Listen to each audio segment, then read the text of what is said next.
Reading is sexy. I don't care what you have heard. Reading is sexy. Reading self-help books is sexy. Continuing to educate yourself, whether you're in school, you're out of school, you're working, you're not working, reading is sexy.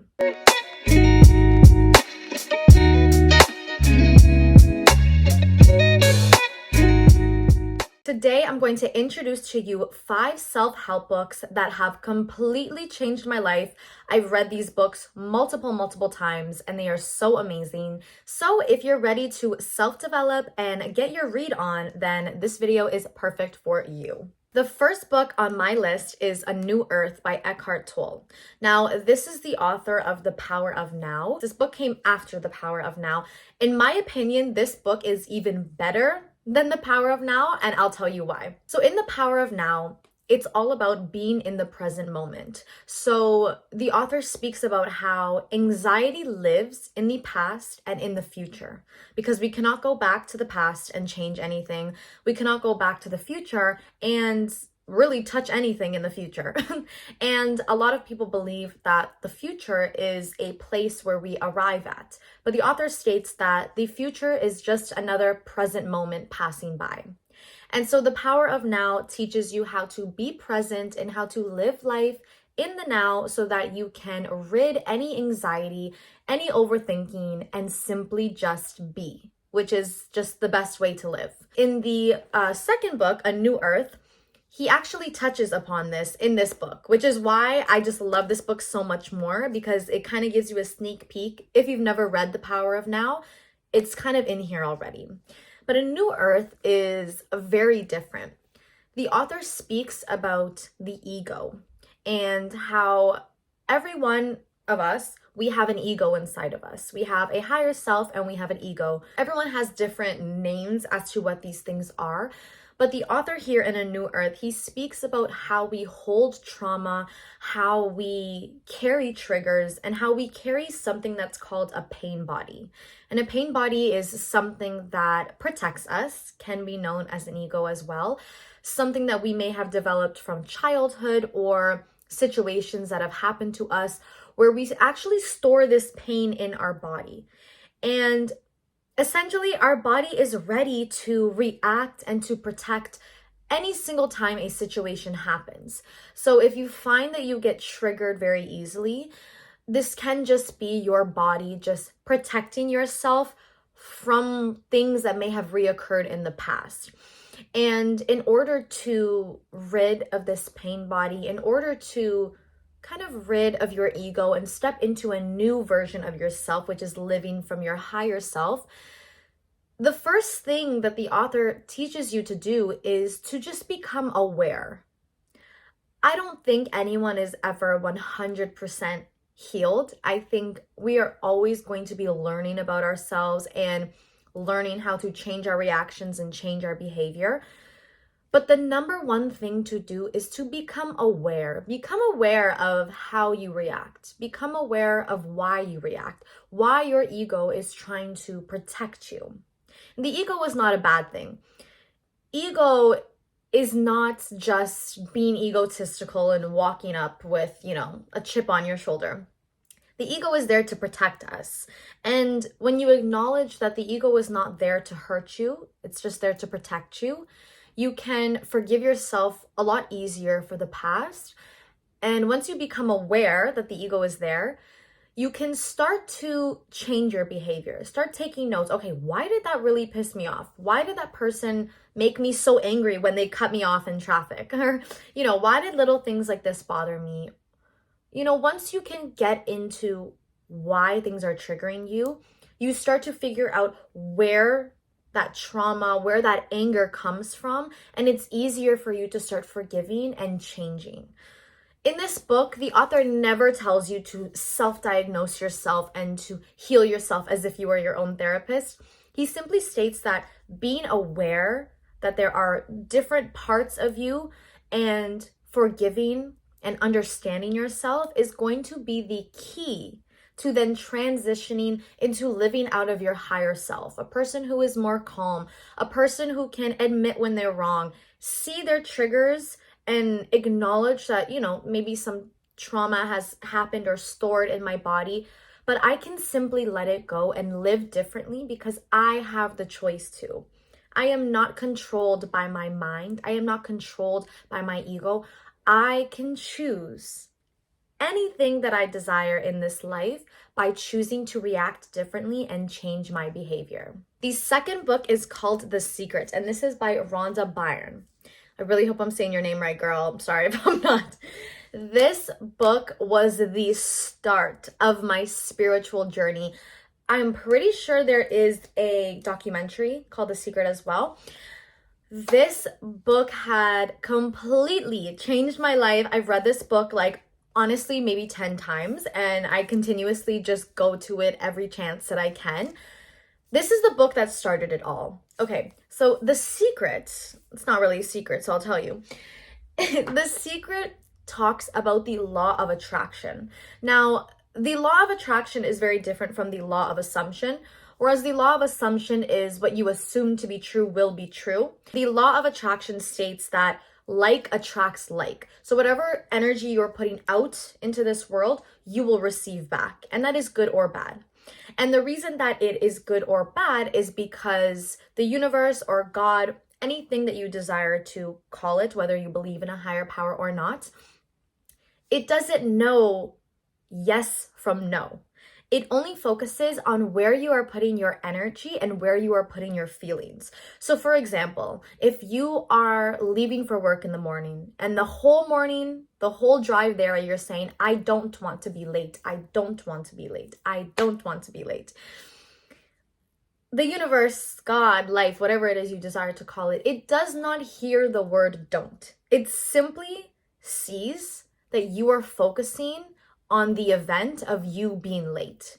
And so what happens? You catch every red light. The slowest person cuts right in front of you. Like, why cut me off if you're gonna go slow? It's okay. It's okay. We're not gonna get triggered. It's okay. The slowest person gets in front of you. Why? Because we are putting all of our energy and our focus on late, late, late, late, late.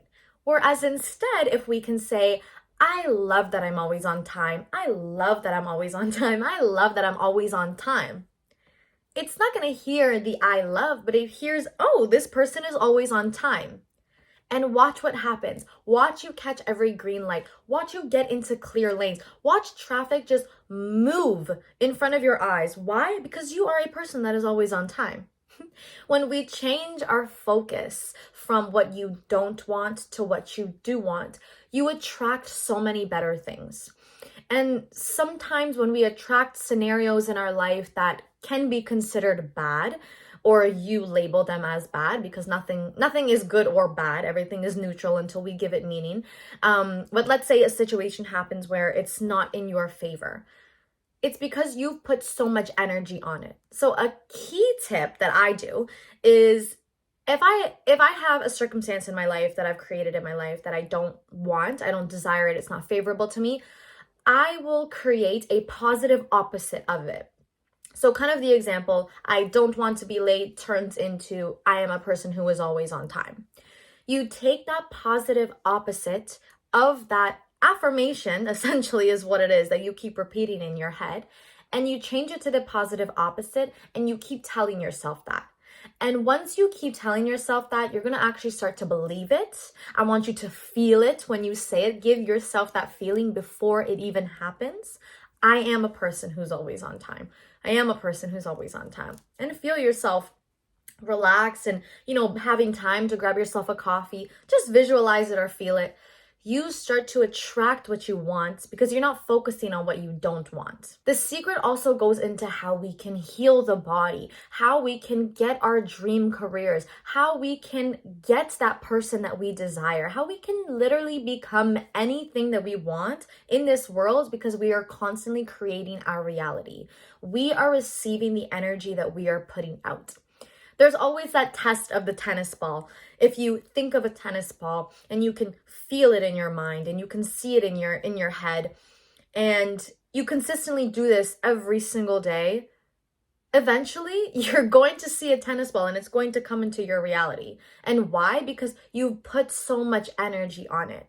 So when The Secret talks about the law of attraction, it simply states that where you put your energy, it goes. Like the saying goes, energy flows where your attention goes. So instead of focusing on what we don't want, let's start focusing on what we do want. And it's just going to be able to get us everything that we desire in this world. So this book is actually perfect if you're starting your spiritual journey, or if you just want to get a self-help book that kind of changes your perspective on things.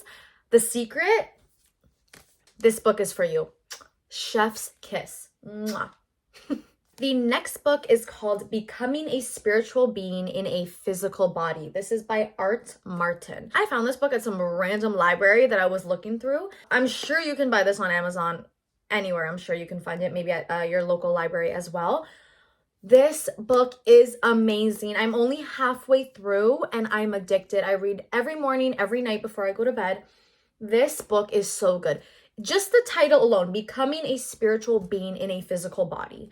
And the author states that a lot of the times we forget that we are spiritual beings in a physical body. Not we are physical bodies trying to become spiritual. No, we are spiritual. We are created of energy.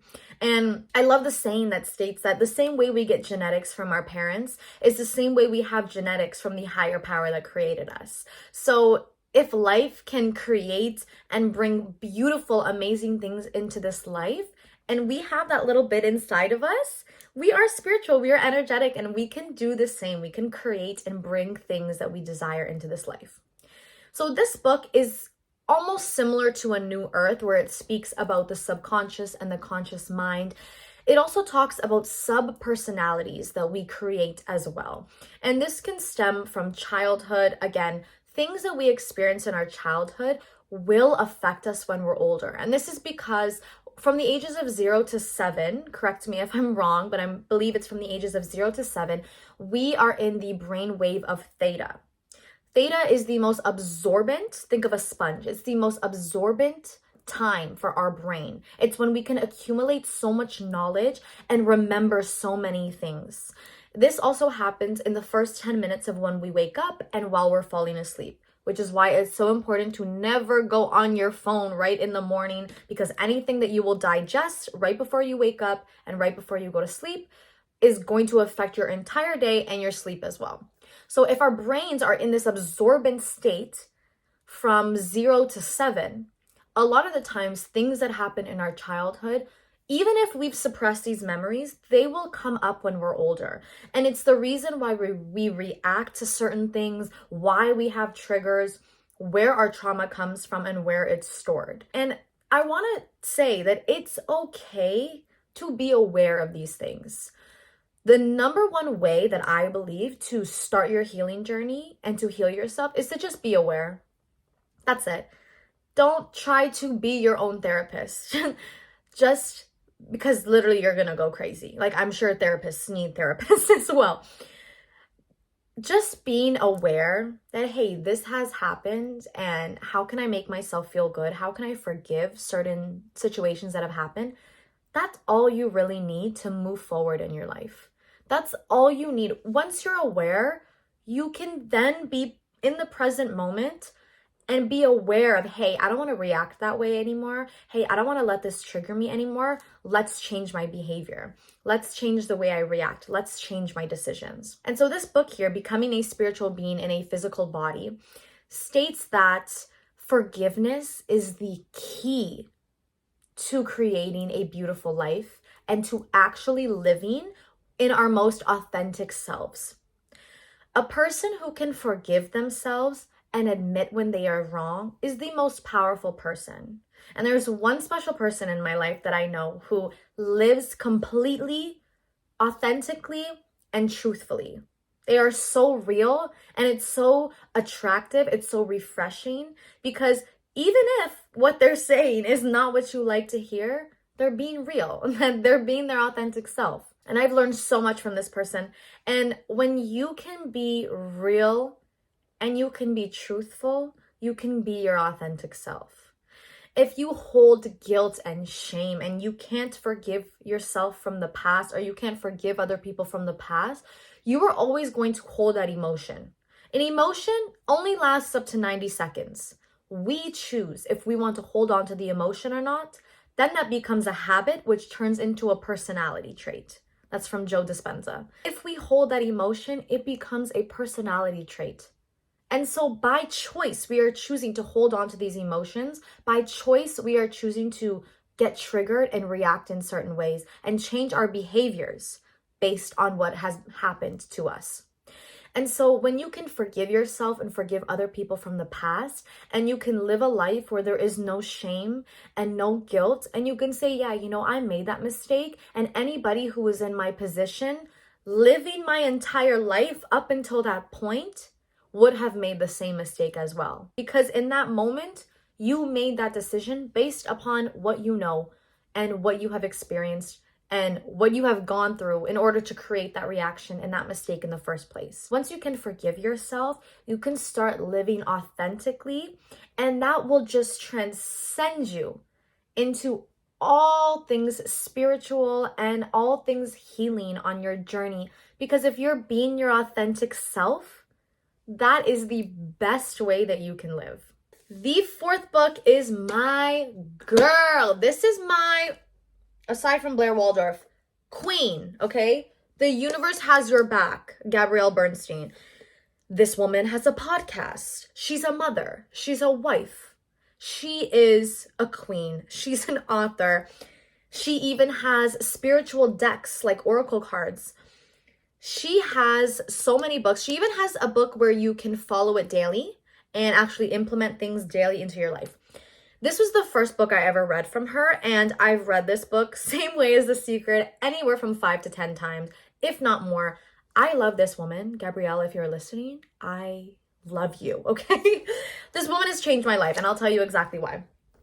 Similar to The Secret, Gabrielle states the universe has your back. But wait, if you keep reading, the universe only has your back if you work and know how to co-create with the universe. If you are against the universe, you are against life, you are in victim mentality, just like the law of attraction, you will continuously attract those circumstances into your life because that's the frequency and the energy that you are giving out. And that's what you think you deserve. That's why it's so important to really be aware of things, forgive yourself, and then be ready to start co-creating. Because once you can start creating from a mindset of, this is what I want, and I can sure as hell get anything that I want. I am worthy and deserving of literally anything that I want in this life. You can start creating that reality. And so the universe has your back states how you can start co-creating with the universe, how you can start aligning yourself to have a good mindset where you know that you're worthy, where you're like, hey, I don't really care anymore about things that have happened in the past. I am here now. I am an amazing being who is ready to create and ready to take control of my life. So when you tell yourself the universe has my back, it's so comforting because you know that you're not alone. And you know that, hey, if I want to go against the universe or God or whatever it is that you believe in and you call it, they're going to give it right back to me. But if the universe has my back and I co-create with the universe in a good and positive light, and I know that anything that I put out, I'm going to receive, and I use that to my advantage, and I use the best of my abilities, I'm going to get my desires tenfold because it's simply written for me. That's the law. It's a law, the law of attraction, the law of assumption. There's a reason why it has the word law in front of it. It's not just going to work for one person on this earth, or, oh, it doesn't just work for one person, but not for you. It works for you too. So once you can get into the mindset of, I am worthy, you will see how many things transcend into your life and how easy it is to co-create with life because you are open, you are ready to change your life and channel amazing, beautiful energy. The fifth and final book is called You Are the Placebo by Dr. Joe Dispenza. Now, I don't have the book in hand. I actually took it out at my local library and I need to buy this book. I need to buy this book. I need to read this book again. It completely blew my mind. Now, Dr. Joe Dispenza is very known in the spiritual and self-development, self-help realm, and he does have a lot of other books as well as TED Talks. You can go on YouTube and just listen to interviews that he's been in, and even just 10 minutes of listening to that man will change your life. You Are the Placebo starts by giving examples of when people needed healing in their body, like whether it was knee surgery or, breathing problems or, skin problems. And so they did a study. They took one group, let's say who needed knee surgery, and they gave them the surgery. They took another group who needed knee surgery, put them under, never did knee surgery, and told them that they got knee surgery. Both studies found that both groups started walking perfectly fine. Even the people who went under and they were told that they were giving surgery, but they were never given surgery, they were walking perfectly normal after. And it wasn't until they were told they were never given the surgery again that they started to feel their pain again. And it's kind of funny when you read it, because you can think about how many times you've told yourself, oh my God, I'm going to get sick, and then you get sick. Versus when you feel your nose start getting stuffy and you're like, not today, cold. I'm not getting sick today. And it goes away. Why? Because our minds, our brains are so powerful, and what we tell ourselves to be true will be true. What we believe will be true. We are telling ourselves we got knee surgery and we can walk fine now. We're going to start walking fine now. But if you tell me, oh, you didn't actually get knee surgery, I will feel that pain back, because my mind is now aware, oh, I have pain here that I thought was gone because you told me. And so the whole book just shows case studies of people who can heal themselves based on what they are told, given prescriptions that are just placebo pills, and they feel better, they feel a difference. Why? Because they think, oh, this is healing me. And so it goes to show you that this can happen in any place in your life. You are the placebo means that you can choose to either believe that you have something even before you don't have it and then receive it, or you can sit here and say, I'll believe it when I see it, and never receive that thing. And so this ties into manifestation so much because it shows how powerful our brains are. Now, the conscious brain is the brain that is aware of everything. So if you sit there and say, I'm a millionaire, your active brain is going to say, no, you're not, because X, Y, and Z. But the subconscious brain is the brain when we are actually asleep. And why it's easier to impress is because it doesn't hold judgment. It doesn't actually know what is reality and what is not. And so that's why people listen to sleep tracks. That's why people, think about things and dream before they go to bed. And then they enter dreams where they are similar to what they were thinking about right before they go to bed. Why? Because it's easier to impress. There's no judgment. It doesn't know reality from not reality. And so if you can start utilizing that subconscious part of your brain and you can start impressing it, it will start to help you believe the desires much more. Just like affirmations, you can sit there and tell yourself affirmations till you're blue in the face all day, but you're not going to believe it until you see it. That's your conscious brain working. But when you're going to sleep and you can envision yourself with clear skin and beautiful hair and your nails are healthy and you're in the most beautiful outfit, whatever it is that you desire, you don't hear that little judgment in your head that says, no, you're not. Your skin's not clear. You don't have that outfit. You can't afford that outfit. No, it's not there. You're just living in this land where you're in perfect state and you embrace, yes, I am this person. Yes, I am worthy. Yes, I can buy that. Yes, my skin is clear. Yes, I am beautiful. There's no judgment. And so You Are the Placebo is such an amazing book. If you want to go deeper into the science of the brain and learn how energy works and how we can really utilize our minds to create, the same way we co-create with the universe or God, anything that you desire to call it, the higher power, reading You Are the Placebo is just going to expand your horizons so much because it's going to make you really see, whoa, there's so many other ways that I can create my reality if I just educate myself and understand myself. And I think that's what a lot of the books talk about. I think all the books that I mentioned, bottom line, is being aware of your thoughts, being aware of who you are, who you think you are, and how you can get to the stage of who you want to be. And it's simply just all up to you. You create your reality. So however you want to show up is how you're going to show up. That's how other people are going to treat you, not just the universe. That's how other people are going to treat you. And that's how you're going to create and attract things into your life. I really hope this video helped you, and I hope you go pick up these books because they are incredible. Spiritual journey or not, if you're just looking for self-help books, these are amazing books that are going to expand your mind and educate yourself so much, and it's just going to transcend you into just a whole new journey of self-discovery. If you love this video, don't forget to subscribe because, like I said, if you're not subscribed, then you're definitely missing out. I'll see you in the next one.